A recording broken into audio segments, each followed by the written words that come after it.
بسم اللہ الرحمن الرحیم۔ رمضان المبارک کے مہینے میں پاکستان میں نماز تراویح کی ادائیگی کے بعد رات 10:30 بجے کی ہماری یہ نشست ان سوالات کے جوابات کے لیے ہے جو مختلف ممالک سے مختلف حضرات اور خواتین بھیجتے ہیں۔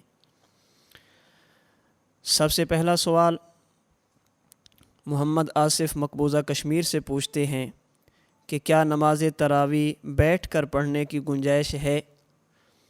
نماز تراویح میں اصل تو یہ ہے کہ انسان کھڑے ہو کر ادا کرے۔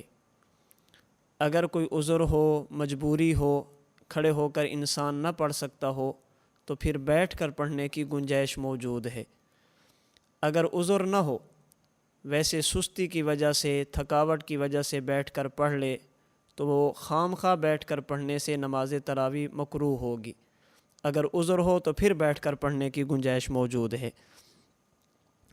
بھائی وقاص یعقوب صاحب سعودی عرب سے پوچھتے ہیں کہ میں نے بچپن میں ناسمجھی میں ایک بندے کے کچھ پیسے چوری کیے تھے۔ جس کے پیسے چرائے تھے وہ بندہ فوت ہو گیا۔ اب ادائیگی کا کوئی ایسا حل بتائیں کہ ادائیگی بھی ہو جائے اور لوگوں کو معلوم بھی نہ ہو۔ بھائی وقاص اس کا طریقہ یہ ہے، جس بندے کے پیسے آپ نے اٹھائے تھے اگر تو اس کے ورثاء موجود ہیں اور ان تک آپ کی رسائی ہے تو ان ورثاء کو وہ پیسے ادا کر دیں، ہدیے کے نام پر، تحفے کے نام پر، یا جو آپ مناسب سمجھیں ان کے ورثاء تک پیسے پہنچا دیں۔ اگر ان کے ورثاء بھی موجود نہیں ہیں یا ورثاء کا پتہ نہیں ہے، وہاں تک پہنچنا مشکل ہے، تو پھر جس صاحب کے پیسے تھے آپ ان کی طرف سے اتنی رقم صدقہ کر دیں اور ان کے لیے ایصال ثواب اور دعاؤں کا اہتمام فرماتے رہیں۔ انشاءاللہ اللہ رب العزت اس میں خیر کا فیصلہ فرما لیں گے۔ بھائی محمد پوچھتے ہیں کہ میرا مسئلہ یہ ہے کہ مجھے ہر 1 یا 2 گھنٹے کے بعد پیشاب کے 1-2 قطرے آتے ہیں، تو اس صورتحال میں مجھے کیا کرنا چاہیے نماز وغیرہ کی ادائیگی کے لیے؟ اس کا مسئلہ یہ ہے کہ جس بندے کو پیشاب کے قطرے آتے ہوں اور مسلسل آتے ہوں، اس بندے کے لیے حکم یہ ہے کہ نماز کے وقت کپڑے تبدیل کرے، استنجا اور وضو کرے اور نماز ادا کر لے۔ اور اگر کسی بندے کو مسلسل یہ پیشاب کے قطرے نہیں آتے، 1 قطرہ 2 قطرہ 1 گھنٹے 2 گھنٹے کے بعد آتے ہیں، پھر انسان کو تھوڑا انتظار کرنا چاہیے۔ جب پیشاب کے قطرے رک جائیں، استنجا کرے، وضو کرے، کپڑے تبدیل کر کے اور نماز ادا کر لے۔ جو صورتحال آپ نے بتائی ہے، چونکہ آپ کو سلسل بول یہ مسلسل نہیں ہے، اس لیے آپ ایسے وقت کا انتظار فرمائیں جس میں یہ پیشاب کے قطرے ختم ہو جائیں، اس وقت کپڑے تبدیل کر کے وضو کر کے آپ نماز ادا کر سکتے ہیں۔ انعام اللہ تابش دیر سے پوچھتے ہیں اگر کوئی شخص قسم اٹھائے کہ میں مستقبل میں یہ کام کروں گا اور اس کے لیے وہ کام کرنا ناممکن ہو تو اس حال میں وہ کیا کرے؟ کسی بندے کا یہ قسم اٹھانا کہ زمانہ مستقبل میں، آنے والے زمانے میں یہ کام کروں گا یا میں یہ کام نہیں کروں گا، کسی کام کے کرنے کی قسم اٹھانا یا کسی کام کے نہ کرنے کی قسم اٹھانا، اس کا حکم یہ ہے جس کام کے کرنے کی اس بندے نے قسم اٹھائی ہے اگر وہ کام ٹھیک ہے، شریعت کے مطابق ہے تو اس کام کو کرنا چاہیے۔ جس کام کے نہ کرنے کی قسم اٹھائی ہے اگر وہ کام ایسا ہے جو خلاف شریعت ہے تو اس کام سے اپنے آپ کو بچانا چاہیے۔ اگر کسی بندے نے کسی کام کے کرنے کی قسم اٹھائی پھر نہیں کر سکا، یا نہ کرنے کی قسم اٹھائی اور کام کر بیٹھا، اب اس کی قسم ٹوٹ جائے گی اور اس بندے کو کفارہ ادا کرنا پڑے گا۔ اسی طرح اگر کوئی شخص کسی ایسے کام کی قسم اٹھاتا ہے جو خلاف شریعت ہے، کہتے اللہ کی قسم میں نماز نہیں پڑھوں گا، میں روزہ نہیں رکھوں گا، میں زکوٰۃ نہیں دوں گا، اب حکم یہ ہے کہ یہ بندہ اپنی قسم کو توڑے اور اس قسم کا کفارہ ادا کرے۔ رہی یہ بات کہ قسم کا کفارہ کتنا ہوگا، اللہ رب العزت نے قرآن کریم کے 7ویں پارے کی ابتدا میں اس کا تذکرہ فرمایا۔ اعوذ باللہ من الشیطان الرجیم، بسم اللہ الرحمن الرحیم۔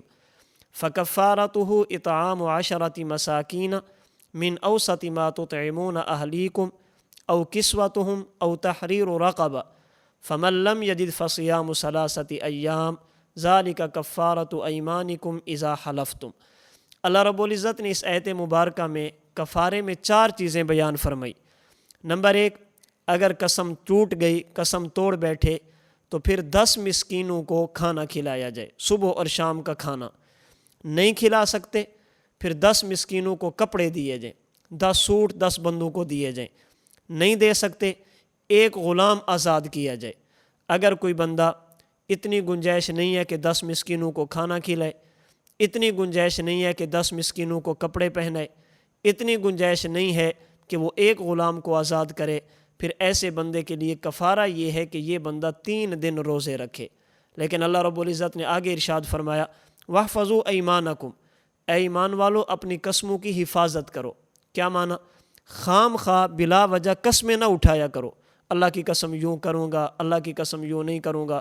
اپنی قسموں کو محفوظ کر کے رکھو، قسمیں اٹھانے سے اپنے آپ کو بچاؤ۔ وَاحْفَظُوا أَيْمَانَكُمْ، اس کا ایک مطلب یہ بھی ہو سکتا ہے اگر قسم اٹھا لی تو پھر اس کی حفاظت کرو، اس قسم کو پورا کرو۔ لیکن میں نے گزارش کر دی کہ یہ قسم پوری تب کی جاتی ہے جب شریعت کے مطابق ہو۔ اگر خلاف شریعت کوئی کام کرنے کی قسم اٹھائی یا کسی نیکی کے نہ کرنے کی قسم اٹھائی، پھر اس قسم کو توڑ کر اس کا کفارہ ادا کیا جائے گا۔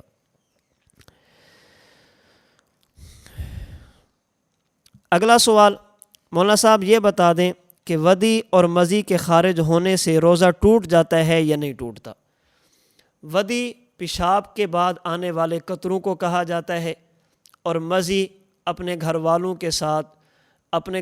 کے ساتھ تعلقات قائم کرتے ہوئے جو پانی نکلتا ہے اسے مزی کہا جاتا ہے۔ ان دونوں کا حکم یہ ہے کہ ان دونوں کے نکلنے سے روزہ نہیں ٹوٹتا۔ ودی اور مزی یہ دونوں ناقض روزہ نہیں ہیں، ان سے روزہ نہیں ٹوٹے گا، روزہ اپنی جگہ پر بحال رہے گا۔ ہاں البتہ ایک بات اچھی طرح ذہن میں رکھنی چاہیے، کسی نوجوان آدمی کا رمضان المبارک کے مہینے میں روزے کی حالت میں اپنی بیوی کے قریب جانا صرف لہو و لعب کے لیے، بوس و کنار کے لیے، اس نیت کے ساتھ جانا کہ میں اور کچھ بھی نہیں کروں گا، اس سے بھی نوجوان کو بچنا چاہیے۔ سدًا للذرائع، احتیاطی تدابیر کے طور پر انسان کو اس سے احتراز کرنا چاہیے۔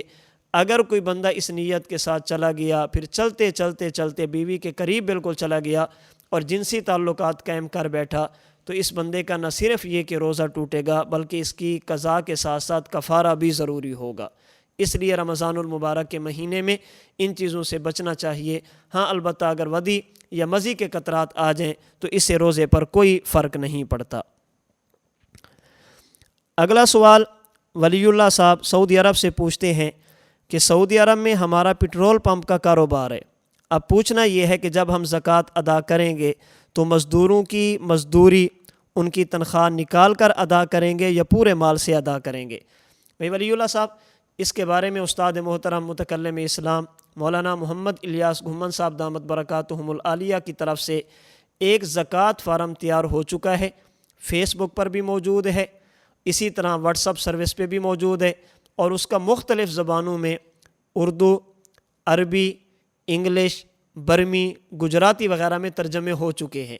جو ہماری واٹس ایپ سروس ہے پاکستان کے لیے وہاں پر موجود ہے، ہندوستان والوں کے لیے وہاں پر موجود ہے، عرب ممالک کے لیے وہاں پر موجود ہے۔ آپ اس زکوٰۃ فارم کو دیکھ لیں، انشاءاللہ آپ کا مسئلہ حل ہو جائے گا۔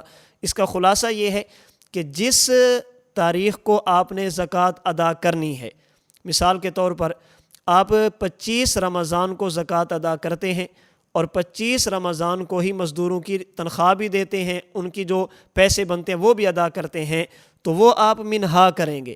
ان کی تنخواہ ادا کرنے کے بعد جتنے پیسے آپ کے پاس بچیں گے ان کی زکوٰۃ ادا کرنا آپ پر فرض ہوگا۔ وسیم حسن صاحب پوچھتے ہیں کیا صرف اللہ کا ذکر دل میں کر سکتے ہیں، اس کا ثواب ملے گا؟ جی بالکل ثواب ملے گا۔ اللہ کا ذکر، اللہ کے نام کا تذکرہ، اللہ کو یاد کرنا جس طرح زبان سے ہو سکتا ہے اسی طرح قلب میں، دل میں بھی ہو سکتا ہے۔ جس طرح قلب سے، زبان سے ذکر کرنے پر اجر و ثواب ملتا ہے، اسی طرح دل میں بھی اللہ کا دھیان اور اللہ کو یاد کرنے سے ثواب ملتا ہے۔ عاشر نعمان صاحب جھنگ سے پوچھتے ہیں کہ اگر کسی بندے نے نماز تراویح جماعت سے نہ پڑھی ہو تو کیا وہ وتر جماعت سے پڑھ سکتے ہیں؟ جی بالکل، اگر کسی بندے نے تراویح ادا نہیں کی جماعت کے ساتھ یا فرض ادا نہیں کیے تو وہ نماز وتر جماعت کے ساتھ ادا کر سکتا ہے، بلکہ رمضان المبارک میں نماز وتر کو جماعت کے ساتھ ادا کرنا ہی افضل ہے۔ بھئی عاشر صاحب دوسرا سوال پوچھتے ہیں، اگر جماعت کے نماز تراویح کی کچھ رکعتیں رہ جائیں تو نماز وتر کی جماعت کے ساتھ ادائیگی کے بعد بقیہ تراویح پڑھی جا سکتی ہے؟ بالکل پڑھی جا سکتی ہے۔ آپ مسجد میں بھی پڑھ سکتے ہیں، گھر میں تہجد کے وقت بھی پڑھ سکتے ہیں، فرائض ادا کریں، نماز تراویح کی جتنی رکعتیں مل جائیں وہ ادا کریں، نماز وتر ادا کریں، پھر تراویح کی جتنی رکعتیں رہ جائیں آپ ان کو ادا کر سکتے ہیں، اس میں حرج والی بات نہیں ہے۔ اگلا سوال اعجاز احمد کشمیر سے پوچھتے ہیں، کچھ لوگ کہتے ہیں پتلون کو نیچے سے فولڈ کر کے نماز پڑھنا مکروہ ہے، یہ غلط کہتے ہیں۔ نماز میں مرد کے لیے اپنے ٹخنوں کو ننگا رکھنا ضروری ہے، مرد کے لیے ٹخنوں کو چھپانا یہ حرام ہے۔ حدیث پاک میں اس پر سخت وعید ہے، اگر تکبر کی نیت سے ہو تو اس پر جہنم کی وعید بھی موجود ہے۔ تو نماز میں مرد کے لیے اپنے ٹخنوں کو ننگا رکھنا ضروری ہے، ٹخنوں کو چھپانا جائز نہیں ہے، اگر ٹخنے چھپائے گا تو نماز مکروہ ہوگی۔ جو حضرات کہتے ہیں کہ نماز میں پینٹ کو، پتلون کو، شلوار کو نیچے سے فولڈ کرنا جائز نہیں ہے، انہیں بخاری شریف کی ایک حدیث سے غلط فہمی ہوئی ہے۔ بخاری شریف کی ایک حدیث میں ہے کہ جناب رسول اللہ صلی اللہ علیہ وسلم نے صحابہ کرام رضی اللہ تعالی عنہم اجمعین کو کف ثوب سے منع فرمایا۔ کف ثوب کا مطلب ہوتا ہے اپنے کپڑوں کو لپیٹنا، اپنے کپڑوں کو موڑنا۔ تو وہ کہتے ہیں جب ہم پینٹ کو فولڈ کریں گے تو یہ کف ثوب ہوگا۔ اللہ کے رسول صلی اللہ علیہ وسلم نے چونکہ کف ثوب سے منع فرمایا، اس لیے کہ نماز میں اپنی پینٹ کو، پتلون کو، شلوار کو، چادر کو ٹخنوں سے نیچے رکھنا چاہیے، ان کو فولڈ کر کے نماز نہیں پڑھنی چاہیے۔ حالانکہ اس حدیث پاک کا مطلب یہ نہیں ہے کہ اپنے کپڑوں کو موڑنا، اپنے کپڑوں کو فولڈ کرنا جائز نہیں ہے، اپنے ٹخنوں کو ننگا کرنا جائز نہیں ہے۔ اس حدیث پاک کا مطلب علامہ ابن حجر عسقلانی رحمۃ اللہ علیہ نے فتح الباری میں، ابن نجیم حنفی رحمۃ اللہ علیہ نے کتب فقہ میں، اور بھی فقہائے کرام نے، علامہ شامی رحمۃ اللہ علیہ دیگر حضرات نے لکھا ہے، کف ثوب کا مطلب یہ ہے کہ کوئی بندہ نماز میں اپنے کپڑوں کو اس نیت سے سمیٹے کہ میرے کپڑے زمین پر نہ لگیں، اپنے بالوں کو اس نیت سے سمیٹے، اپنے بالوں کو اس طرح سنبھالے کہ میرے بال زمین پہ نہ لگ جائیں، میرے کپڑے نہ خراب ہو جائیں، میرے بال نہ خراب ہو جائیں، تو ایسا کرنا مکروہ ہے۔ جناب رسول اللہ صلی اللہ علیہ وسلم نے ایسا کرنے سے منع فرمایا، اس لیے کہ ایسا کام کرنا یہ تکبر کی علامت ہے۔ جو بندہ یہ چاہتا ہے کہ نماز میں میرے کپڑے بھی زمین پر نہ لگیں، اس سے بڑا متکبر کون ہوگا جو اللہ کے سامنے بھی اپنے کپڑوں کی فکر لے کر کھڑا ہے کہ کہیں میرے کپڑے، اس کے سلوٹ نہ ختم ہو جائیں، اس کی استری نہ خراب ہو جائے، یہ کپڑے اس پر میل کچیل نہ لگ جائے۔ تو رسول اللہ صلی اللہ علیہ وسلم نے جو کف ثوب سے منع فرمایا، اس کا مطلب یہ ہے کوئی بندہ اپنے کپڑوں کو اس نیت سے سمیٹے، اس نیت سے موڑ کر رکھے کہ میرے کپڑے زمین پہ نہ لگے، کپڑے خراب نہ ہوں۔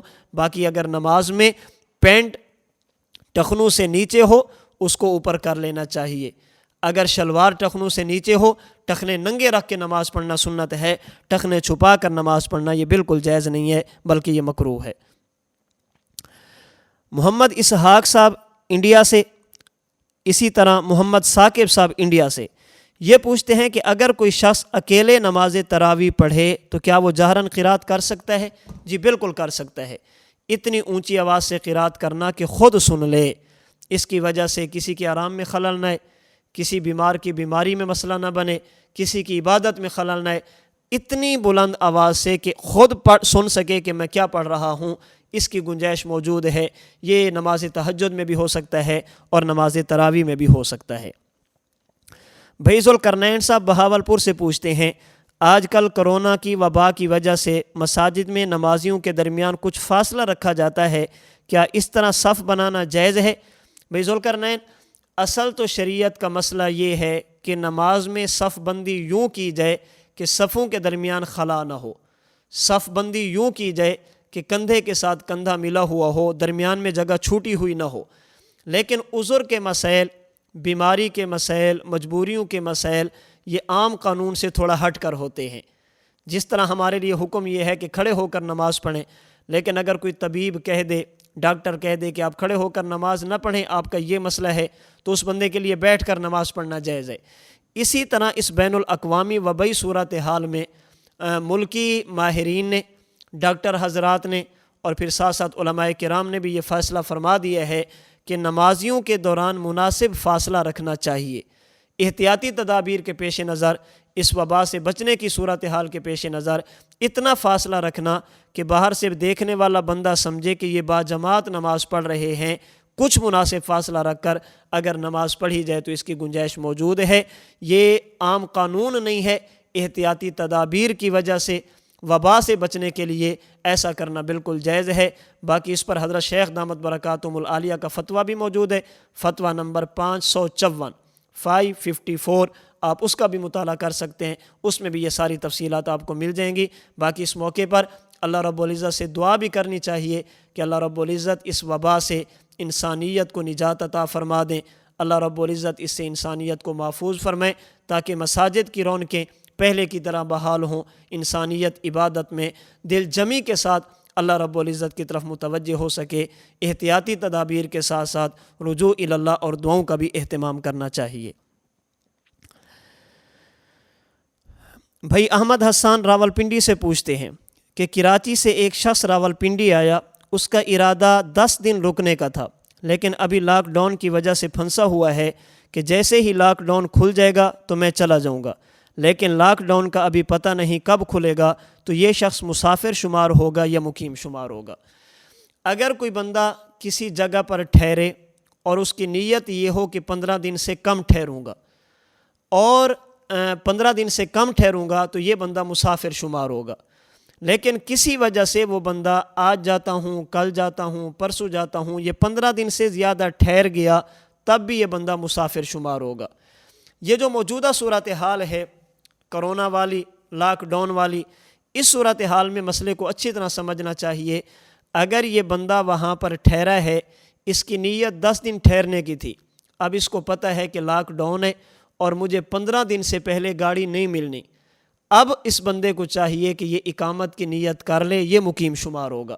ہاں پتہ نہیں ہے کہ آج کھل جائے، کل کھل جائے، آج گاڑی مل جائے، کل گاڑی مل جائے، شش و پنج میں مبتلا ہو، تو اس صورتحال میں یہ بندہ مسافر شمار ہوگا۔ جتنے دن وہاں ٹھہرے گا یہ نماز قصر ادا کرے گا، نماز پوری ادا نہیں کرے گا۔ لیکن اگر یہ یقین ہو کہ 15 دن تک لاک ڈاؤن نہیں کھلنا، گاڑی نہیں ملنی، پھر یہ بندہ مقیم شمار ہوگا، پھر اس کے لیے مسافر والے احکام نہیں ہوں گے۔ حافظ زید احمد خیر پور میرا سندھ سے پوچھتے ہیں کہ نماز میں فرض میں تاخیر یا واجب کو چھوڑنے کی وجہ سے سجدہ سہو لازم ہو جاتا ہے، لیکن اگر کوئی نماز پڑھنے والا آخری قعدے میں سجدہ سہو کرنا بھی بھول جائے، تشہد کے بعد درود پاک اور دعا پڑھ لے، دعا کے بعد سلام سے پہلے یاد آ جائے، تو اس صورت میں اس نمازی کو کیا کرنا چاہیے؟ اس صورتحال میں جہاں پر اسے یاد آ جائے فوراً سجدہ سہو کر لے، دائیں طرف سلام پھیرے، 2 سجدے کرے، اس کے بعد دوبارہ التحیات دوبارہ شروع سے پڑھے، اس کی نماز ادا ہو جائے گی جب یہ نماز کے اندر ہو۔ اگر اس بندے نے سلام پھیر دیا، سجدہ سہو اس کے ذمے تھا، سلام پھیرنے کے بعد اس نے کسی سے بات کر لی، کوئی ایسا کام کر لیا جو نماز کے منافی ہے، اپنے سینے کو قبلے سے پھیر لیا، اگر نماز کا وقت باقی ہو تو نماز کا اعادہ کر لینا چاہیے، اس نماز کا اعادہ ضروری ہوگا۔ اگر سلام پھیر دیا، کسی سے بات نہیں کی، کوئی ایسا کام نہیں کیا جو نماز کے منافی ہو، اپنے سینے کو، چہرے کو قبلے کی طرف سے نہیں پھیرا، یاد آ گیا، تو اس بندے کو فوراً سجدہ سہو کر کے دوبارہ التحیات پڑھ کے نماز پوری کر لینی چاہیے۔ جو صورتحال آپ نے پوچھی ہے، اس صورتحال میں اس بندے کو اسی وقت سجدہ سہو کر کے نماز ادا کر لینی چاہیے، اس کی نماز ادا ہو جائے گی۔ زر محمد صاحب 4 سدہ سے پوچھتے ہیں کہ رمضان المبارک میں جب نمازی مسجد کے حال یا مسجد کی حدود میں ہوں، اس صورت میں لاؤڈ سپیکر پر تراویح پڑھانا شریعت کی روح سے کیسا ہے؟ اگر جائز ہے تو کس حد تک؟ اور دوسری بات، اوپر کا سپیکر جس کی آواز پورے محلے یا گاؤں تک پہنچتی ہو، اس کا استعمال کرنا کیسے ہے؟ یہاں 2 مسئلے ہیں۔ ایک یہ ہے کہ مسجد کے اندر لاؤڈ سپیکر لگانا، اس کی اجازت ہے یا نہیں؟ زر محمد صاحب، چونکہ نمازیوں تک آواز کو پہنچانا یہ امام کی ذمہ داری ہے، اس لیے مکبر کا اہتمام بھی کیا جاتا ہے، بسا اوقات تکبیر والے کہنے والے بندے کو بھی کھڑا کیا جاتا ہے۔ آج کے دور میں سہولت کے پیش نظر جتنے بھی نمازی ہوں لاؤڈ سپیکر لگانے کی گنجائش موجود ہے۔ اگر کوئی نہیں لگا تو اس کی مرضی ہے، سمجھتا ہے کہ میری آواز پہنچ جائے گی، ٹھیک ہے پہنچا دے، لیکن اگر لاؤڈ سپیکر لگانا چاہے اپنی سہولت کے لیے تاکہ آسانی کے ساتھ تمام نمازیوں تک آواز پہنچ جائے تو لاؤڈ سپیکر لگانے کی اجازت موجود ہے۔ جہاں تک دوسری بات ہے کہ اوپر کا سپیکر لگانا، بعض علاقوں میں ہوتا ہے کہ اوپر کا سپیکر لگایا جاتا ہے اور باہر رہنے والی خواتین شوق کے ساتھ قرآن کریم کو سنتی ہیں، کسی کی عبادت میں خلل نہیں آتا، کسی کے آرام میں خلل نہیں آتا، کسی بیمار کی بیماری کا مسئلہ نہیں بنتا۔ ایسی صورتحال میں گنجائش کی حد تک جواز موجود ہے، لیکن اگر عبادت میں خلل آ جائے، کسی بیمار کی بیماری میں خلل آ جائے، اس بیمار کو تکلیف کا ذریعہ بنے، لوگوں کی عبادات میں خلل ہے، آرام میں خلل ہے، تو اوپر والے سپیکر سے احتراز کرنا چاہیے، اور احتیاط اسی میں ہے کہ مسجد کے اندر والا سپیکر چلایا جائے، مسجد کے اوپر والا سپیکر چلانے سے احتیاط کرنا ہی بہتر ہے۔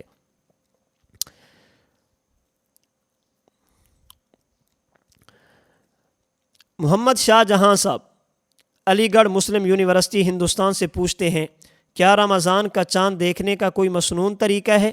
رمضان کا چاند دیکھنے کے بعد کوئی مخصوص اذکار ہوں تو وہ بتا دیں۔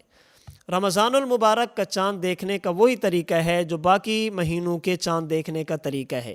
ہاں البتہ اتنی بات ضرور ہے، احادیث پاک میں جناب رسول اللہ صلی اللہ علیہ وسلم کے قول اور فعل سے، آپ کے مبارک فرامین اور عمل سے رمضان المبارک کی غیر معمولی اہمیت ثابت ہے۔ اس لیے حضور صلی اللہ علیہ وسلم رجب کے مہینے سے ہی رمضان المبارک کی تیاری شروع فرماتے، اللہم بارک لنا فی رجب و شعبان وبلغنا رمضان، اور شعبان کے مہینے میں حضور صلی اللہ علیہ وسلم صحابہ کرام کو اس کی تاریخیں محفوظ کرنے کا حکم دیتے تھے۔ آج بھی مسلمانوں کے لیے یہی حکم ہے کہ رمضان المبارک سے پہلے دیگر اسلامی مہینوں کی تاریخیں محفوظ رکھیں، یاد رکھیں، بالخصوص رجب اور شعبان جو رمضان کے ساتھ ملے ہوئے ہیں، ان تاریخوں کو یاد کرنے کا اہتمام کرنا چاہیے، ان طریقوں کو یاد کرنا چاہیے تاکہ رمضان المبارک تک بندہ صحیح طریقے پر آسانی کے ساتھ پہنچ سکے۔ دوسری بات، چاند دیکھنے کے بعد کوئی مخصوص ذکر، اس کا کوئی خاص ذکر نہیں ہے، معمول کی دعائیں ہیں۔ ہاں البتہ بعض کتب میں جیسے ابن ابی دنیا نے فضائل رمضان میں، اسی طرح دیگر حضرات نے کچھ دعائیں نقل کی ہیں۔ حضور علیہ الصلاۃ والسلام کا معمول رمضان المبارک کے چاند میں زیادہ دعاؤں کا تھا، لیکن کم از کم وہ دعا پڑھ لینی چاہیے جو سنن ترمذی دیگر حدیث پاک کی کتابوں میں موجود ہے، اللہم اہلہ علینا بالامن والایمان والسلامت والاسلام والتوفیق لما تحب وترضى ربی وربک اللہ۔ اس دعا کا اہتمام کرنا چاہیے تاکہ رمضان المبارک کی سعادتیں انسان کو آسانی کے ساتھ نصیب ہو جائیں۔ محمد اسامہ صاحب ہندوستان سے پوچھتے ہیں، کیا عورت تراویح جماعت کے ساتھ پڑھ سکتی ہے جبکہ امامت بھی عورت کر رہی ہو؟ جی، پردے کا اہتمام ہو، آواز باہر نہ جائے، عورت کی اقتداء میں نماز تراویح ادا کر سکتی ہے، لیکن شرط یہ ہے کہ اس میں عورت جو امام بنے گی وہ ایسے کھڑی نہیں ہوگی جیسے مرد امام کھڑا ہوتا ہے، بلکہ صف کے درمیان تھوڑا سا آگے ہوگی اور خواتین اسی صف میں تھوڑی سی پیچھے کھڑی ہوں گی۔ ایسی خواتین پردے کے اہتمام کے ساتھ نماز تراویح جماعت کے ساتھ ادا کر سکتی ہیں۔ خالد سیف اللہ صاحب مانسیرہ سے پوچھتے ہیں، عبادات کے روحانی، اخلاقی اور اجتماعی اثرات کیا ہیں؟ اس پر ذرا سا روشنی ڈال دیں۔ عبادات کے روحانی بھی فوائد ہیں، اخلاقی بھی فوائد ہیں اور اجتماعی بھی فوائد ہیں۔ عبادات کا روحانی فائدہ یہ ہے کہ عبادت کی وجہ سے روح کو ترقی ملتی ہے، روح کو سکون ملتا ہے۔ الا بذکر اللہ تطمئن القلوب، ہر بندہ دلی سکون چاہتا ہے۔ اللہ رب العزت نے دلی سکون اپنے ذکر میں، عبادت میں اور اعمال میں رکھا ہے۔ جب انسان اپنے آپ کو اللہ کے سامنے جھکاتا ہے، تواضع اختیار کرتا ہے، عاجزی اختیار کرتا ہے، تو پھر روح کی ترقی شروع ہوتی ہے۔ یہ روحانی فائدہ ہے کسی بھی عبادت کا۔ دوسرا، عبادات کا اخلاقی فائدہ کیا ہے؟ اگر انسان عبادت کرے اور ایسے کرے جیسے عبادت چاہتی ہے، جیسے شریعت چاہتی ہے تو اس کا دنیا میں دوسرے انسانوں پر بھی فائدہ مرتب ہوتا ہے۔ جیسے بعض روایات میں آتا ہے کہ جب تم صفوں کے درمیان خلا نہیں چھوڑو گے، صفیں بالکل سیدھی رکھو گے، اللہ رب العزت تمہارے دلوں میں پیار، محبت، الفت اور مودت ڈال دیں گے۔ اور جب صفیں ٹیڑھی ہوں گی، صفوں کی درستگی کا خیال نہیں کیا جائے گا، پھر آپس میں نفرتیں ہوں گی، خانہ جنگی ہوگی، آپس کی کدورتیں ہوں گی، رشتہ داروں سے دوریاں ہوں گی۔ تو اس کا اخلاقی فائدہ یہ ہے اگر عبادت ایسے کی جائے جیسے شریعت چاہتی ہے، جیسے شریعت ہم سے مطالبہ کرتی ہے، تو آپس کا پیار، محبت، الفت، مودت، اچھے اخلاق یہ پیدا ہوں گے۔ اور اگر عبادت کو عبادت کے طریقے سے ہٹ کر ادا کیا جائے، پھر وہی صورتحال ہوگی جو آج ہمارے سامنے ہے۔ عبادت کے باوجود آپس کی خانہ جنگی، رشتہ داریوں سے دوریاں اور آپس کی لڑائیاں، یہ صرف اس وجہ سے ہیں کہ ہم عبادت تو کرتے ہیں لیکن اس طرح نہیں کرتے جس طرح شریعت ہم سے مطالبہ کرتی ہے۔ اور عبادت کا اجتماعی فائدہ کیا ہے؟ عبادات میں سے ایک عبادت ہے زکوٰۃ۔ اگر اس کا اہتمام کیا جائے تو اس کا اثر پورے مسلم معاشرے پر پڑے گا، اس لیے کہ انسان کے لیے دولت ایسی چیز ہے جیسے انسان کے جسم میں خون گردش کرتا ہے۔ اگر یہ خون چلتا رہے تو جسم درست رہتا ہے، اور اگر خون منجمد ہو جائے، ایک جگہ پر رک جائے، تو انسانی صحت کے لیے مسئلہ بنتا ہے۔ اگر عبادت زکوٰۃ، عشر، صدقۃ الفطر اس کو بندہ تسلسل کے ساتھ چلاتا رہے تو مسلم معاشرے میں اجتماعی طور پر مسلمان برقرار رہیں گے، غربت کا خاتمہ ہوگا، مسلمان گمراہ نہیں ہوں گے، غیر مسلموں کی طرف مائل نہیں ہوں گے۔ اس لیے کاد الفقر ان یکون کفرا، بسا اوقات غربت انسان کو کافر بنا دیتی ہے۔ یہ تبھی ہوگا جب مالدار زکوٰۃ ادا نہیں کریں گے۔ تو عبادت کا روحانی فائدہ، روح کی ترقی ہوتی ہے، اس کے اخلاقی فائدہ، آپس کی پیار اور محبت بڑھتی ہے، اچھے اخلاق انسان میں پیدا ہوتے ہیں، اور اجتماعی فائدہ غربت کا خاتمہ ہوتا ہے، مسلمان ایک دوسرے کا ہمدرد بنتا ہے، آپس میں ایک دوسرے کے ساتھ الفت، مودت، ایک دوسرے کی خیر خواہی کا جذبہ پیدا ہوتا ہے۔ تو یہ عبادات کے چند ایک فوائد ہیں۔ امان اللہ خان صاحب سعودی عرب سے پوچھتے ہیں کہ کیا حنفی مسلک کا بندہ شافعی مسلک کے امام کے پیچھے نماز ادا کر سکتا ہے؟ جی بالکل ادا کر سکتا ہے۔ ایک مقلد دوسرے مقلد کے پیچھے نماز ادا کرے، اس سے نماز میں کوئی فرق نہیں پڑتا، مقلد کی نماز مقلد کے پیچھے ہو جاتی ہے۔ اگلا سوال ہے نوید احمد ہندوستان سے، پوچھتے ہیں کہ آج کل واٹس ایپ کے ذریعے یا میسیجز کے ذریعے لوگ رمضان المبارک کی ایک دوسرے کو مبارکباد دیتے ہیں، کیا ایسا کرنا ٹھیک ہے؟ یہ شریعت سے ثابت نہیں ہے۔ رمضان المبارک کی ایک دوسرے کو مبارک دینا یہ شریعت سے ثابت نہیں ہے۔ ہاں جو کام کرنے کا ہے، تراویح کا اہتمام، روزے کا اہتمام، عبادات کا اہتمام، گناہوں سے بچنے کا اہتمام، اسی طرح تلاوت کا اہتمام، جناب رسول اللہ صلی اللہ علیہ وسلم پہ کثرت کے ساتھ درود پاک کا اہتمام، ان چیزوں کا خیال کرنا چاہیے۔ شریعت کی حدود میں رہ کر عبادات پر توجہ دینی چاہیے۔ رمضان المبارک میں عبادات کا خیال کرنا چاہیے۔ اگر صاحب نصاب ہیں زکوٰۃ دینی چاہیے، صدقۃ الفطر دینی چاہیے، عبادات کا اہتمام کرنا چاہیے۔ ایک دوسرے کو مبارکباد دینا یہ شریعت سے ثابت نہیں ہے۔ اس پر بھی حضرت استاد جی دامت برکاتہم العالیہ کا فتویٰ موجود ہے، فتویٰ نمبر 590، آپ اس کا بھی مطالعہ کر سکتے ہیں، جس میں یہ باتیں موجود ہیں۔ اللہ رب العزت ہم سب کو رمضان المبارک کے مہینے کو زیادہ سے زیادہ قیمتی بنانے کی توفیق عطا فرمائے۔ اللہ رب العزت شریعت کے معاملات میں ایک دوسرے کا معاون، مددگار بنے۔ اللہ رب العزت ان مسائل میں جو ہمیں معلوم نہیں ہے اہل علم کی طرف رجوع کرنے کی ہم سب کو توفیق عطا فرمائے۔ وآخر دعوانا ان الحمد للہ رب العالمین۔